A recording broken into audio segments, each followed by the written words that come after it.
On January 24, 2018, history was made as the floating production and storage and offloading vessel floated into the safe harbors of the Nigerian seaways.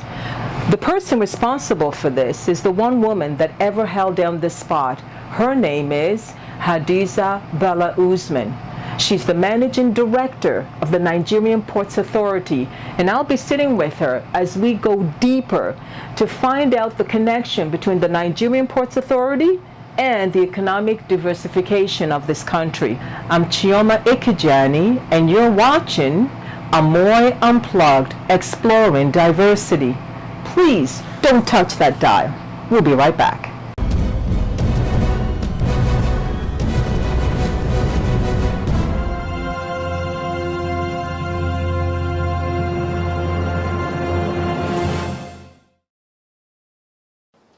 First of all, I want to thank you for gracing us. I know that you're very busy, so I want to thank you for giving us the time.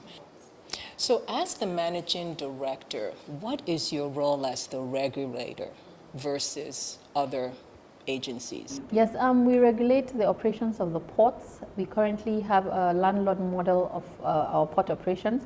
We have concessioned our terminals to 22 terminal operators currently. So we regulate their activities. We provide towage services, we provide dredging services and aids to navigation. We ensure that vessels that come into Nigerian waterways berth and cargo is offloaded. So whilst we do regulatory services, we also provide marine services, which are the services that I just mentioned. Excellent. So outside of all the congratulations and this overwhelming job, so here you are, you get here. And it's very imposing. I remember driving in here, I thought, wow. So what did you inherit? Like when you came in, you sat down, and what exactly did you inherit as Well, I inherited a system that was not efficient in the way I felt it should be. I inherited a system that was not enforcing its regulatory role. I inherited a system that did not understand or have the capacity to drive what it felt was prioritizing the interest of the federal government. So these are one of the things that I met in ground in Nigerian Port Authority. Now, having met those institutional inefficiencies and institutional challenges, I want you to sort of walk me through some of the revenue leakages that you saw, corruption that was ingrained. What were some of, how are you dealing with some of those things? Well, what we saw is, as I said, a system that was not fully optimal in terms of preventing revenue leakages. But indeed, there had been mechanisms that were introduced in Nigerian ports before I assumed office. So we took over certain automation that had started. We concluded, for example, on the revenue invoicing platform, which is the RIMS, which provides for automation of our billing processes. So it was something that had been started. It's more to do with galvanizing and ensure that it's concluded and blocking up attendant leakages. We also worked on ensuring that contractual obligations are met, payments are being made to the authority on time. We looked at indebtedness that existed, and we made sure that all parties paid up what was due to the authority. Was there a lot of indebtedness? Are you able to give a figure? It's still ongoing because we have a huge backlog of indebtedness. So we are doing it in tranches. We're not concluded yet, so I don't want to put a number to it. We also inherited, for example, a backlog of audited statements from 2013, and I assume in 2016. So our financial statements were unaudited. So we needed to work, really hard with the auditors to clear the backlog and sort of push as much as we can. So just we've now been able to do 2013, 14, 15, 16, and we're now working in 2017, which is huge for NPA. There was never a time where they're able to audit their financial statements within the period. So we've now finally, I'll say, turned the circle. We've completed 2016 and we're doing 2017.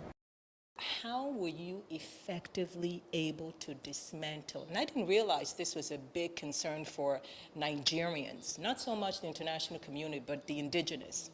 How were you able to effectively dismantle the monopoly experience in the maritime sector?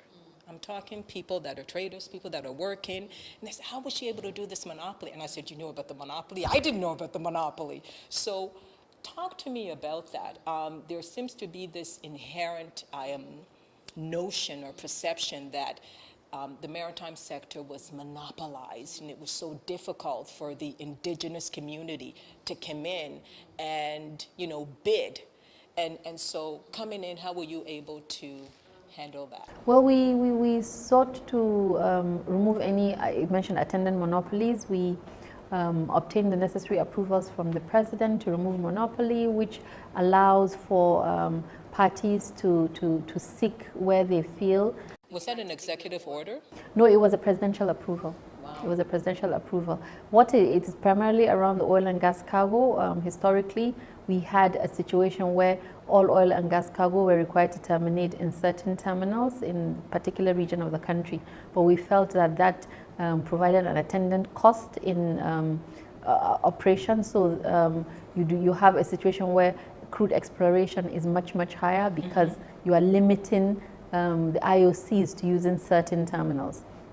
So we insisted that it's in the best interest of the country to allow IOCs to decide where they want to take their oil and gas cargo to around the country. So that creates a level playing field for all terminals and all locations. So you reserve the right to do your operations where works for you. And for a lot of our viewing audience that don't understand what an IOC is, it's an international oil company. Yeah, the international oil companies now seek to bring in oil and gas cargo for the purpose of crude exploration.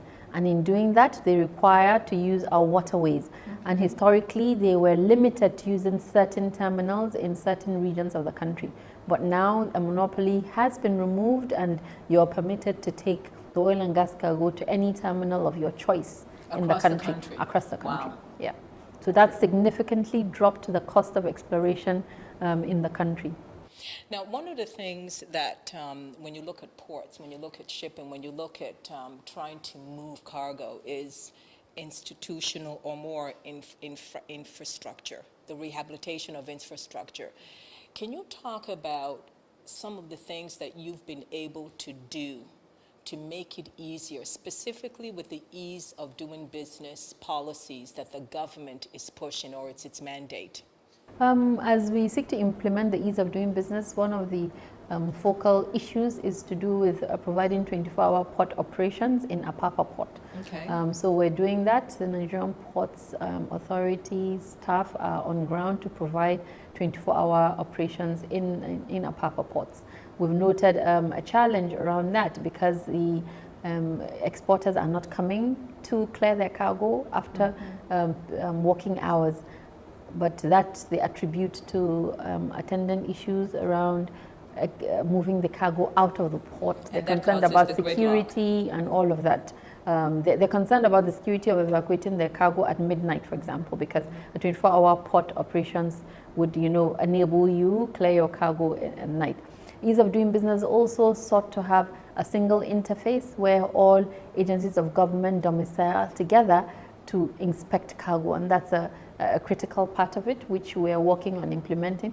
Certain agencies are a bit challenged in complying, but Nigerian Ports is fully in compliant with providing that. An integral part of the ease of doing business is the demystification of governance, whereby all permits and approvals that third parties require from the Nigerian Port Authority, for example, is made public, is put on our website. The time frame for granting those permits are stipulated, and that puts us on our toes to ensure we meet the timeline for providing those necessary permits and approvals. You also did something with Tinkan Port. It's been a long time since that was operational. Why did you feel that was important? Was that had to do with to complement, to decongest the movement of cargo? Was that another thing that was about? Well, Tinkan Island is operational, has been. You'll be referring to possibly a road access to Yes. wharf road that is being reconstructed is in a Yes. bad state. We felt the need to join other companies. We had a situation where the roads were in a bad state. The Federal Ministry of Works that is responsible for the reconstruction of the roads did not have the necessary funds. Some terminal operators and parties now came together to contribute towards reconstructing the roads. And Nigerian Ports Authority. Who does that? So Nigerian Ports went in to provide 1.8 billion towards the rehabilitation of full reconstruction of Apapa Wharf Road. We felt that was important to us, even if it wasn't our responsibility. We felt the need to fund and reconstruct the road. So it's ongoing right now, and it is an important portion of access into the Apapa and Tinkan Island port that is in such a bad state. Now, on January 24th, 2018, where were you? January 24th, I was probably in my office. Well, history was made with NPA. Yes, Egina came in. Yes. Yes. Yes. How did that happen? Yes. Coming of Egina to the Lagos port is, I'll say, an indication of the success of the monopoly. So if the monopoly hadn't been removed, Egina would not be birthed today in the Lagos port. Yes, so that was a huge milestone. It also symbolized the fact that Nigeria is still the destination for oil and gas. Nigeria is a destination for maritime services, because this is the largest FPSO that has ever come to Nigeria, largest FPSO that has come to Africa, and it's here in our waters. For such a large vessel to come, you need to have the required depth, you need to have done the adequate How did you prepare dredging. for that? We have had a strong channel management company that provides navigational aids into our waterways, and with the notice that the Egina was coming, we ensured that all the dredging works were done adequately to accommodate the size of the Egina, and we provided the towage to tow the vessel into our waterways, and the necessary navigational aids were deployed. So hitherto, if people felt our waters we were not providing the right aids to navigation, the right depth to channel, now the world can see that Nigeria is the destination. You'll also, just to take you into the fact that about 70% of the fabrication that is required for the FPSO is being done in country. So it's also a success story for our indigenous fabrication. Is also an important milestone that has been achieved, having this FPSO, having about 70% of it being fabricated in Nigeria. Now, I want you to talk to me about the Nigerian port reform, because I know that you are dealing with a lot of policies. You're bringing in things, you're trying to improve things that were not working, you're trying to change the lives of people that are working here. But talk to me a little bit about the Nigerian Port Reform Initiative under your leadership. We had looked to conclude, I'll say, conclude on, for example, the reform that was started in 2006, whereby the terminals were concessioned. So we have 11 years later, these concession agreements need to be reviewed. So we're reviewing the concession agreement of terminal operators. We have 22, as I mentioned. So the relationship between the terminal operators and Nigerian ports is being reviewed to recognize the period. It's been 11 years. What are the attendant issues that have come up? What are the revised financial models that need to be recognized in today's maritime industry? So we're doing that to sort of conclude on it. We've also sought to look at our organizational structure, which we have revised. We inherited an org structure that was pre-concessioning. The organizational structure of NPA hadn't been changed from when it was operating as an operational port. So after concessioning, we no more provide the terminal cargo handling aspects, but we still maintain the historic organizational structure. So we have changed that. We've gotten revised organizational structure. We've done a lot with our human resources. We have clear job descriptions. We have performance-based appraisals. We're building the institution. I'm a believer in building and strengthening institutions. That is the way that you can leave a legacy, whereby the reform is done from within, and the institution is built and strengthened enough to carry on whatever operational reforms you have. So there are two concurrent reforms that we need to embark upon that we are doing in NPA: institutional reforms, building the institution, and also operational reforms to deploy SOPs, which are standard operational procedures across the board, across our activities. And that's the technological software that you're bringing in to make things easier. The standard operation procedures are clear step-by-step procedures of every operational activity. So for example, you have an SOP on your marine operations which details exactly what is required, for example, in your towage. So where you have SOPs, everybody is guided by those SOPs, so there is no falling between the cracks. There is no activity that is not detailed and recognized, and somebody is held accountable for that. So whilst we are working on our automation, but the SOPs are just clear depiction and clear operational guidelines and procedures of everything that is done. We have recognized the need for automation. So we have a command and control center which provides us with access and viewing across all our waterways. So we're able to know and monitor all vessels that come into our waters. We're able to see them remotely from our desk. So we have deployed automation that we believe is what will address attendant issues around vessels not declaring and not having total knowledge of what comes into your waters. We're seeking to collaborate with the Nigerian Navy so that we can synchronize our viewing within the Nigerian ports, in the waterways, and also the purviews of the Nigerian Navy as they seek to secure our waterways. Just to add on to automation, one of the important critical elements on deployment is the ports community system, which Nigerian Ports is working on deploying. Okay. One of the things that you mentioned earlier is the reason we broke the chain lock on monopoly so that people could do anything in any ports all over the country. Now, having said that, I would like to ask you, what are some of the activities? Because people keep saying that Lagos is so congested. Is there anything happening with other ports? Or is this government, is there a political will to do something on other ports? Yes, for example, the eastern ports, as we call them, are the ports located in the eastern region where we have the Calabar, the Port Harcourt, Onne, and the Warri ports. We have noted a challenge with the depth of the draft. The draft is limited. There's high siltation rate. As a result, we need to do significant quantum of dredging. So just to give an example with the Warri port, we had inherited a situation where the draft limitation, it cannot permit vessels to come in. The Warri ports had not been dredged for years, since the 1980s.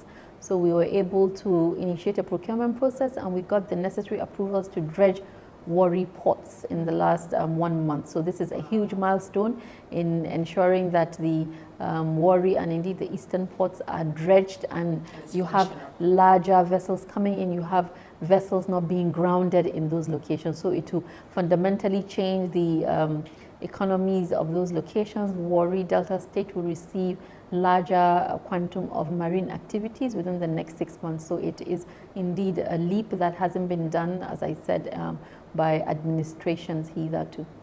We've also appreciated the challenge in the Calabar ports. We have a draft limitation there. We have explored bringing in flat bottom vessels into Calabar port, and that has been successful. We've been able to bring very huge, 2 vessels came into Calabar port late last year, and they are flat bottom vessels, and they were able to navigate and come into Calabar with that draft. So we intend to market to have shipping companies use flat bottom vessels to access the Calabar ports. That's incredible. You know, I'm actually amazed. I hear you talking, I say there's this woman, Sleep. And it is still amazing to me that it's taken 54 years to have a woman sitting there. Yes. And what's really interesting for me is that I was doing research, I realized that for ports and shipping, it still remains one of the most male-dominated industries in the world. Now, as we've said time and time again, you're the first woman to hold this job. Is the tide turning for women, and what more can be done to break down the gender bias in the ports and shipping industry? And I have to ask this from international women. Yeah, it is turning. The tide is turning. I think globally women are everywhere, and I think it's because of our capacity, because of our ability. We have shown evidently that we're able to multitask. We have capacity to take on huge responsibilities and do them well. Nigerian Ports, I'll say, has not had a female managing director, but I'm just a CEO that is keen to bring about efficiency and effectiveness in the port operations. And as we have more women, I think we'll see more efficiency. And just to say, one of the things that would, I'll say, encourage more women in leadership would be where more women excel. So therefore, they will feel the need to appoint more women. So for every woman that finds herself in a position of leadership, a position of authority, she needs to excel very well because she's trailblazing, she's breaking the glass ceiling for other women. So for everything she does, there's an attendant impact or implication to other people coming behind her. So we carry that weight, so we need to know that every step we take, we are, I say, walking mentors. So we just need to ensure that we achieve in an optimal manner. Well, I just want to also tell you that there are people that are here that are very pleased about some of the things that you're doing. For example, you're changing policies within, you're making it easier for women, and I'd like you to share that, because what I'd like to use is this medium to encourage other MDs and CEOs to not only look externally, but to look internally. Yes. Because if your staff is happy, Yeah. then you're able to be more productive for the government. Absolutely. So one of the things that you've been very well at is if somebody has a child, they're able to go on maternity. And I said, that's incredible. I want you to talk a little bit about that. We recently reviewed our condition of service, and one of the things that we had seen was women, you couldn't go for maternity leave if you are not quote unquote married. A child is a child. Having a child, you need to take your maternity leave irrespective of whether you're married or not. I also saw situations where maternity leave was not the total number of days, the maximum number allowed under the public service. So I maximized it, and I feel a woman should be given the chance to be a mom and also be at work. So let's see what we can to support and promote women in workplace, because the only way we can remain in employment is we're also given the opportunity to rear our children, to be moms, as well as to work. One more question. The National Assembly is currently harmonizing a new transport bill to repeal the existing Nigerian Shippers Council and the Nigerian Inland Waterways Authority to establish a new National Transport Commission, NTC. So, if this eventually ascends and the president gives it a pass, let me ask you a question. Will this encroach on the NPA's mandate? Well, we have looked at the draft MTC bill. Some of the things there is to do with economic regulator and an operational regulator. So we seek to remain like operational regulators, where we regulate our activities. There is indeed a need for a National Transportation Commission, which sort of oversees and provide regulatory role across the transportation sector. But as it affects the Nigerian ports, we have provided our contribution, and we would seek to continue and ensure that what is stipulated within the NTC bill does not in any way affect our operations, while noting the need for us to have an overall transportation regulator.